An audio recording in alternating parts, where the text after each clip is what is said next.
L'activité physique a un effet extraordinaire là où on ne l'attend pas pour se protéger et même pour soigner les cancers. Écoutez ce chiffre. Après un cancer, l'activité physique pourrait réduire de plus de 40% le risque d'en décéder. Bonjour et bienvenue sur le plateau de PUMS.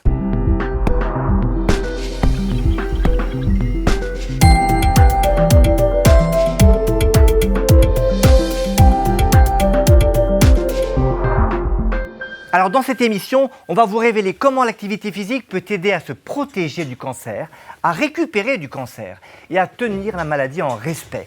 On aura le témoignage d'une patiente, vous verrez, c'est très éclairant. Enfin, on abordera les sports à pratiquer. Bonjour Thierry Bouillet. Bonjour. Vous êtes cancérologue. Tout à fait. Vous êtes cofondateur de la CAMI, une association qui accompagne les patients qui ont un cancer pendant et après et qui fait la promotion de l'activité physique. Bonjour Damien Vitiello. Bonjour Maurice. Vous êtes un expert du collège de PUMS, enseignant en physiologie de l'exercice et vous allez nous expliquer pourquoi l'activité physique, le sport peuvent être si utiles contre le cancer. Alors Thierry, vous avez l'habitude de voir des patients qui ont un cancer, vous faites la promotion de l'activité physique. On se pose vraiment la question chez des patients cancéreux déjà éprouvés par la maladie, par les traitements. On ne peut pas dire que ça va de soi de se dire que l'activité physique va être utile chez eux. C'est le moins qu'on puisse dire. C'est pas évident. Quand on a lancé ça il y a maintenant plus de 25 ans, on nous a vraiment pris pour des fous. Et puis, au fur et à mesure, on a monté le système, prouvé que c'était efficace. À l'époque, c'était uniquement qualité de vie et fatigue. Maintenant, c'est plein de bénéfices multiples. Donc, on va y revenir. Damien, on va tout de suite entrer dans le vif du sujet. Donnez-nous un exemple, une preuve pour nous dire que l'activité physique peut être si utile chez les patients avec cancer. Oui, un exemple de programme d'endurance, d'exercice d'endurance, de pédalage à bras, par exemple, à intensité modérée.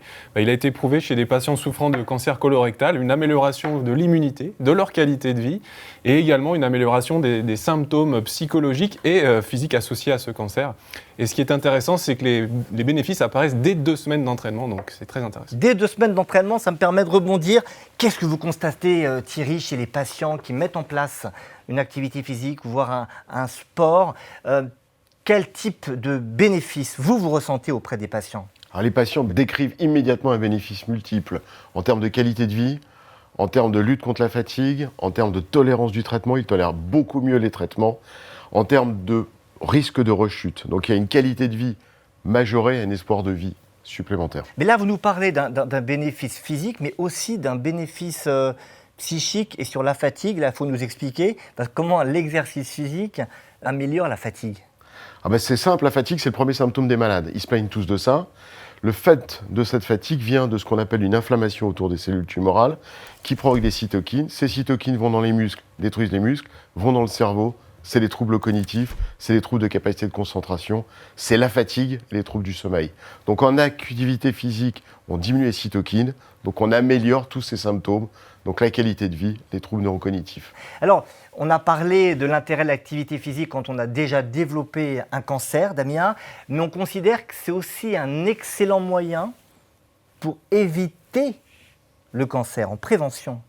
Oui, tout à fait, Boris. Il se trouve que pratiquer régulièrement une activité physique, selon les recommandations de l'OMS, permet de diminuer de 10 à 20% le risque de développer un cancer. Alors, ça reste un ordre de grandeur, mais c'est variable en fonction des cancers, mais c'est très, très intéressant. Et vous mentionnez aussi une réduction significative du risque de rechute, parce qu'on sait qu'un cancer, c'est une maladie chronique, une maladie qui parfois guérit, qui parfois ne guérit pas mais se met en rémission avec des risques de rechute. Et là, l'activité physique préviendrait ces risques de rechute. Alors on estime que le fait d'avoir une activité physique régulière, prolongée, après la maladie cancéreuse, diminue de au moins 40% le risque de rechute par rapport à la patiente ou au patient qui ne fait pas de sport. Ces données ont été basées sur des cohortes qui regroupent plusieurs milliers de malades. Il y a des essais randomisés qui sont en cours, mais c'est déjà une évidence médicale. Donc on rappelle, l'essai randomisé, c'est le gold standard de l'étude clinique pour démontrer qu'un traitement, qu'il soit médicamenteux ou non médicamenteux, est efficace. mais c'est assez compliqué à réaliser et on a beaucoup de données, d'études épidémiologiques en observant que les personnes qui pratiquent du sport ou l'activité physique avant, pendant ou après un cancer ont un bénéfice. Et puis on a beaucoup d'arguments biochimiques. Justement, en prévention du cancer, est-ce qu'on peut expliquer comment l'activité physique permet d'éviter le cancer ? Alors il y a plusieurs pistes, mais il y en a une qui sort un peu plus actuellement, c'est sur les mécanismes physiologiques, c'est le sécrétome du muscle squelettique. Le sécrétome. Le sécrétome. Expliquez-nous. Alors ce sont des molécules produites par le muscle lui-même lorsqu'il est en action. Ah, sécrété par le muscle, c'est pour ça que c'est sécrétome. Exactement, c'est l'ensemble des molécules sécrétées par le muscle en action. Et quand on réalise donc des activités physiques régulières, le muscle se contracte régulièrement, produit ces molécules, et notamment des molécules qui permettent de limiter la progression de la tumeur, voire même de l'inhiber. Alors on va vous montrer en image de manière encore plus simple, pour bien comprendre l'effet de l'activité physique du sport sur le cancer. Alors vous voyez, le sport a un effet à la fois sur le muscle, sur l'os, sur le tissu adipeux, c'est-à-dire sur la graisse. Et ces effets vont entraîner une réduction de l'inflammation. Ça a également un effet sur le métabolisme, diminution de la production d'insuline, qui, on le sait, favorise la croissance des cellules, et notamment potentiellement de certaines cellules cancéreuses. Le résultat de tout cela, c'est d'une part un blocage, une inhibition de la prolifération des cellules cancéreuses, et aussi une diminution, on l'a dit, de l'inflammation, et notamment au niveau du cerveau. Et cette inflammation au niveau du cerveau, elle favorise la fatigue. Voilà, donc ceci explique cela, évidemment tout ça en termes très simples. Alors il y a un autre effet important de l'activité physique chez les personnes qui ont un cancer, c'est la réduction des maladies cardiovasculaires. Et ça c'est spécialement important, vous allez me dire pourquoi chez les personnes qui ont un cancer. Alors, en particulier chez les femmes qui ont un cancer du sein, elles ont une augmentation de pratiquement plus de 70% du risque de maladies cardiovasculaires graves.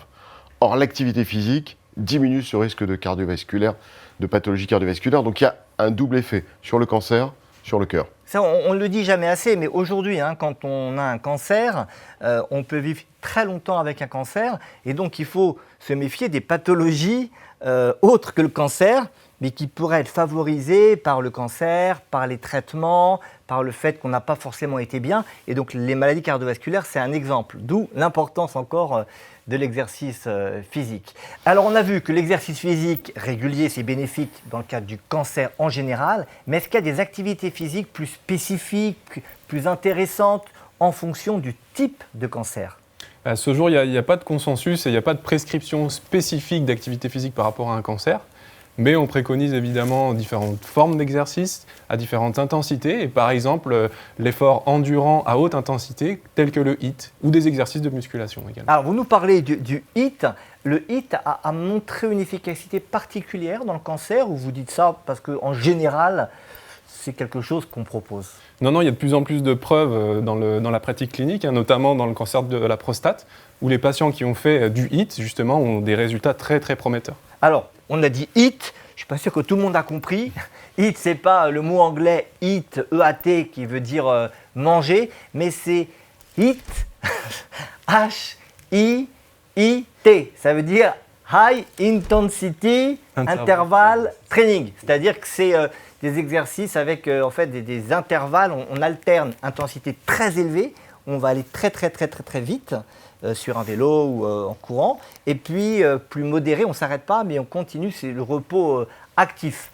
Alors un exemple qu'on vous montre ici de HIIT, on fait 4 séquences de 4 minutes, 4 x 4, avec à chaque fois 1 minute à fond, au maximum de ce qu'on est capable de tenir, puis ensuite 3 minutes de récupération active. Et donc on refait ça 4 fois, on ne s'arrête jamais de pédaler. Bien évidemment, pour faire cela, il faut avoir demandé l'avis, l'accord de son médecin. Alors on a parlé de HIIT, d'un exercice très fort. Ça nous fait penser aux personnes qui sont très sportives, aux sportifs de haut niveau. Et là, c'est une question qu'on peut se poser. Le sport de haut niveau, intense, prolongé, pendant de nombreuses années, je ne sais pas, des coureurs au Tour de France, des tennisman, qu'est-ce que ça fait vis-à-vis du cancer ? On peut imaginer que là, ça pourrait être dangereux. Est-ce qu'on a des données là-dessus ? Il se trouve que les athlètes, justement, ont moins de cancer que la population générale.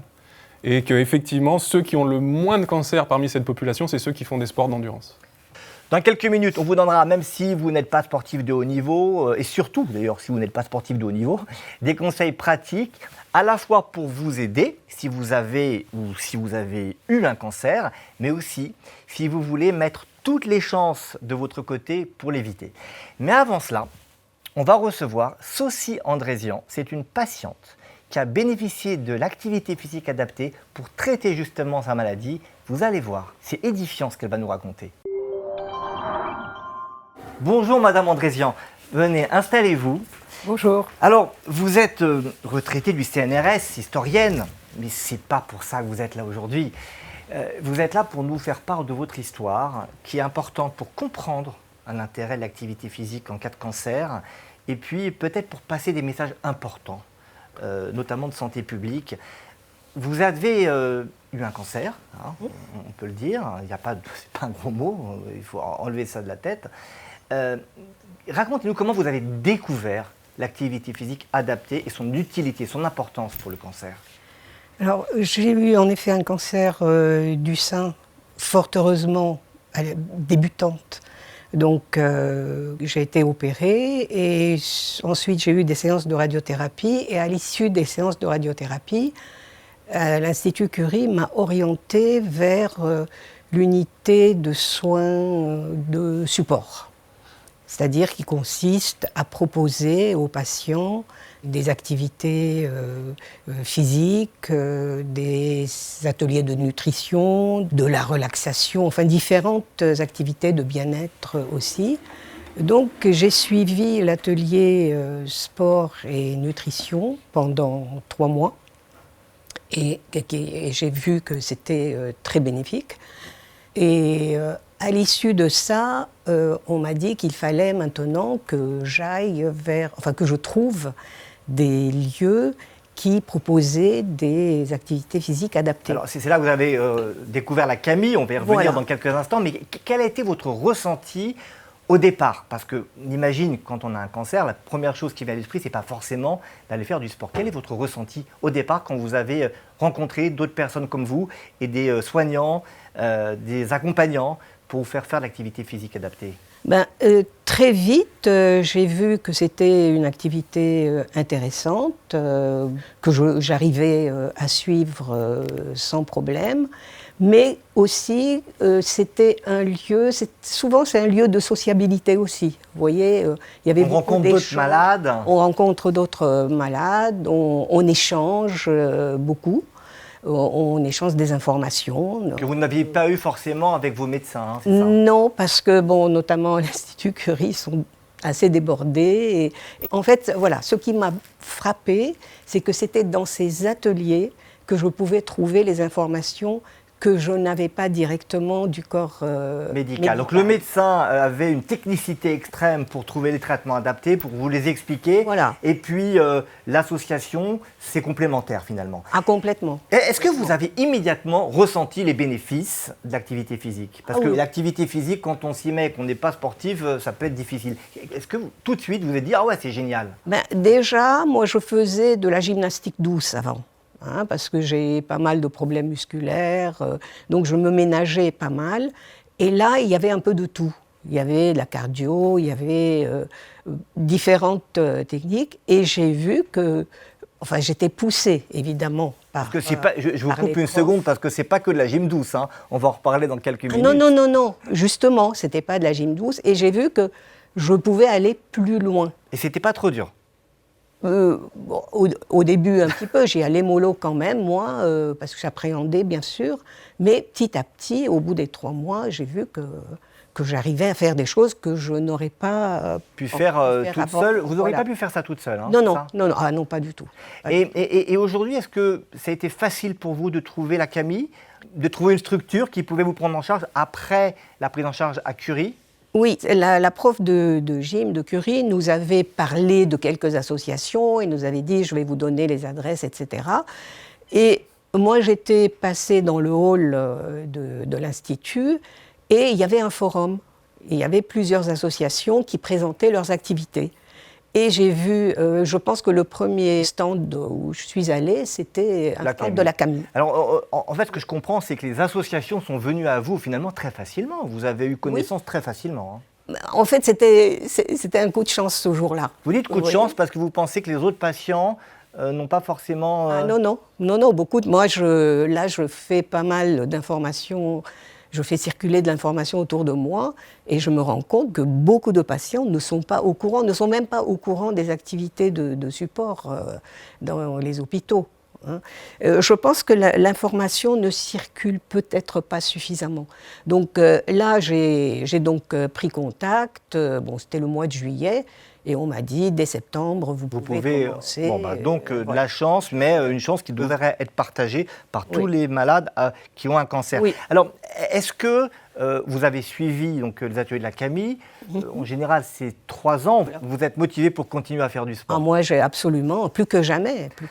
Merci beaucoup. On termine sur ce mot encourageant et ce message donc pour tous les patients qui ont eu un cancer, de demander conseil à leur médecin pour bénéficier de l'activité physique adaptée.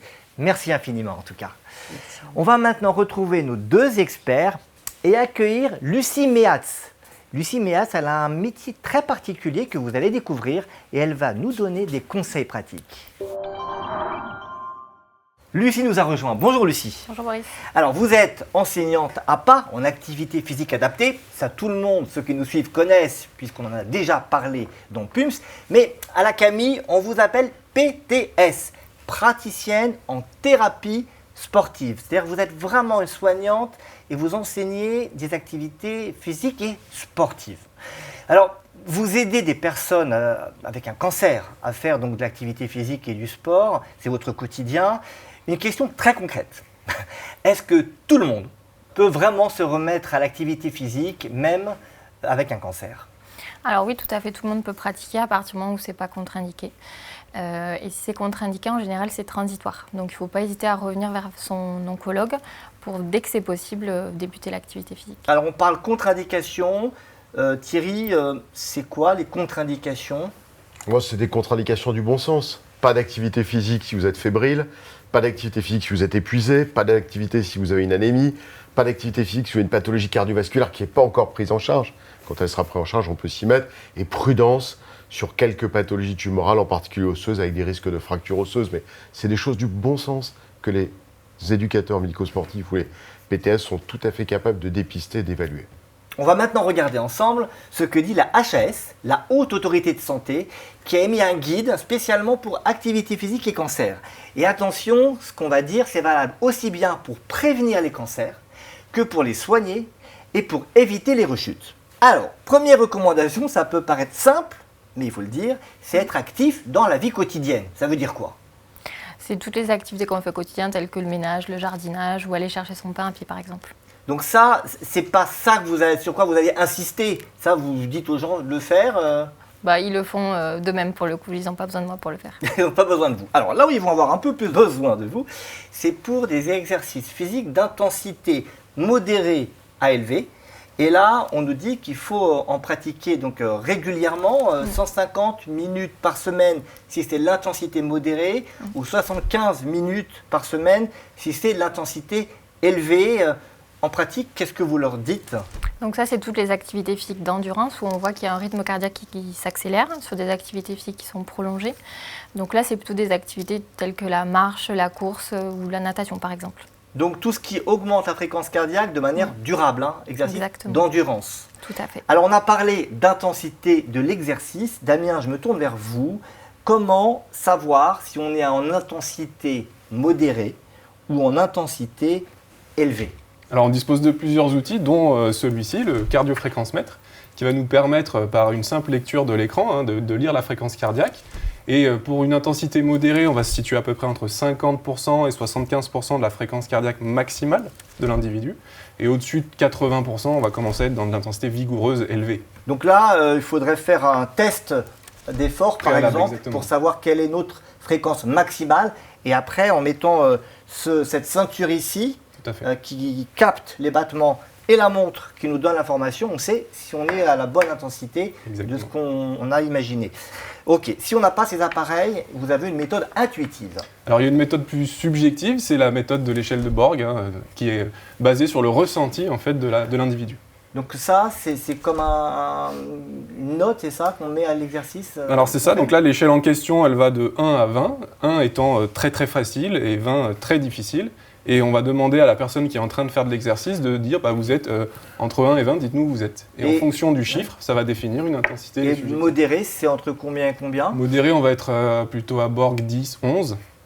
Et dépasser 15, ça va commencer à être très, très intense. Vous utilisez cet outil échelle de Borg ou le ressenti, j'imagine? On l'utilise à la fin de nos tests qu'on fait pendant la première consultation, effectivement, pour voir à peu près où en est le patient. D'accord, donc très important d'être accompagné pour savoir où on se situe en termes d'intensité. On passe maintenant au deuxième volet, parce que c'est pas tout, l'endurance, ça suffit pas, le renforcement musculaire. On a montré des haltères tout à l'heure, c'est de la musculation, là encore, vous donnez des conseils précis. Donc le renforcement musculaire, on va être sur des séries d'exercices de 8 à 12 répétitions. Sur la plupart des groupes musculaires, on va axer le travail surtout sur les membres inférieurs pour limiter la sarcopénie et la fatigue. Sarcopénie, c'est un gros mot. Normalement, ça ne devrait pas. C'est la fonte de masse musculaire. C'est un des effets principaux de la chimiothérapie. Donc on veut éviter, grâce à ce renforcement musculaire, de perdre du muscle dans les membres inférieurs, dans la partie basse du corps. Tout à fait, c'est là où il y a les plus gros groupes musculaires. Et les biceps, ça sert à rien Si, bien sûr. Après, ça dépend des interventions, mais on va s'axer surtout sur les membres inférieurs. Très important, surtout les membres inférieurs. Troisième recommandation, à ne pas négliger, en tout cas c'est dans les recommandations de la Haute Autorité de Santé, ce sont des étirements ou des assouplissements, c'est pareil? C'est tout ce qui va être là pour étirer le muscle. Avec les traitements, notamment la radiothérapie, l'hormonothérapie et les chirurgies, il y a beaucoup de douleurs, surtout sur les articulations et ça peut être aussi musculaire. Et le fait d'étirer ces zones, on va réduire ces douleurs. Thierry, donc tout ça, on dit bien, c'est valable aussi en prévention. C'est valable aussi en prévention. Faites du sport pour éviter de devenir malade. Alors, évidemment, l'idée, c'est de progresser à son rythme, plutôt que d'essayer de tout faire. On sait bien, les bonnes résolutions du début d'année, ça ne tient pas. Donc, il ne faut pas aller trop fort, il ne faut pas se dégoûter. Je voudrais vous poser une question très concrète. Si on est très fatigué, est-ce qu'on dit ne faites rien du tout? Alors évidemment, si on est épuisé en plein traitement, mais je parle de quelqu'un bien fatigué, on propose quand même quelque chose? En fait, c'est l'activité physique qui va permettre de réduire cette fatigue. C'est un cercle vicieux. Moins on pratique de l'activité physique, plus on fond en masse musculaire et plus on a de la fatigue et plus on bouge moins et plus on a de la fatigue. En fait, on ne sort pas de ce cercle vicieux.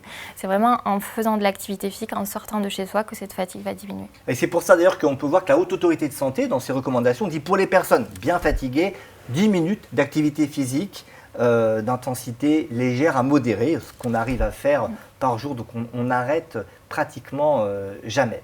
Alors, on a vu les recommandations en général. Maintenant, il y a des choses à faire et à ne pas faire dans certaines situations, Thierry.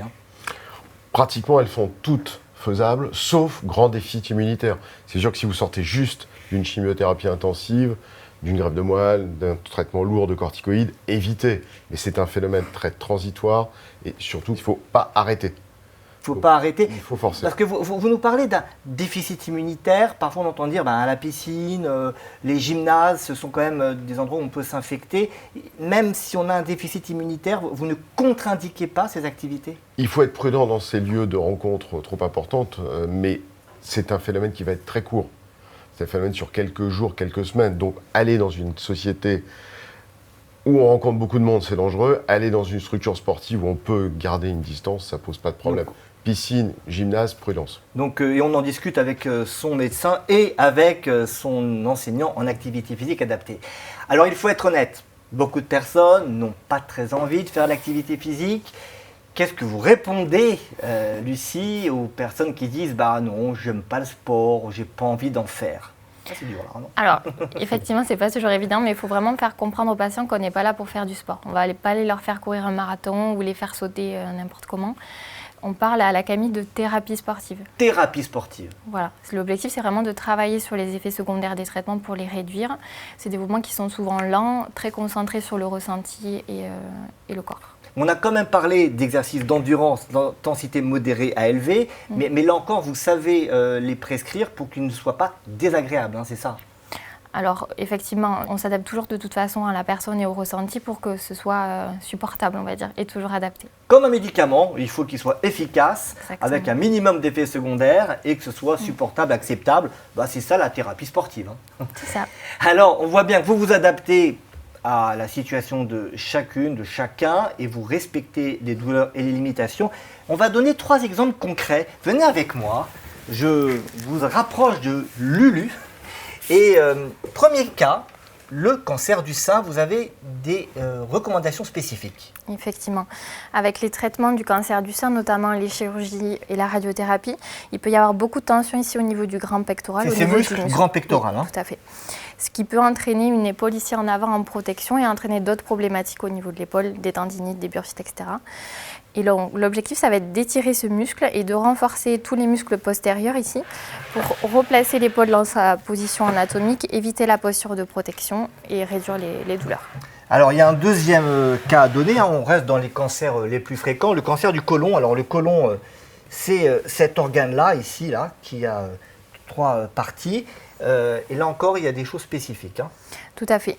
Quand on a une intervention au niveau du côlon, en général, ça dépend un petit peu, mais en général, il y a une ouverture ici au niveau de la ligne blanche, une laparotomie. Pour la chirurgie, hein. Oui, pour la chirurgie. Ce qui fait que la sangle abdominale perd un peu en tonicité. Donc on va renforcer le transverse, le muscle principal du ventre ici, pour sécuriser finalement la cicatrice et éviter les problématiques telles que les hernies par exemple. Et ça, vous le faites combien de temps après l'intervention?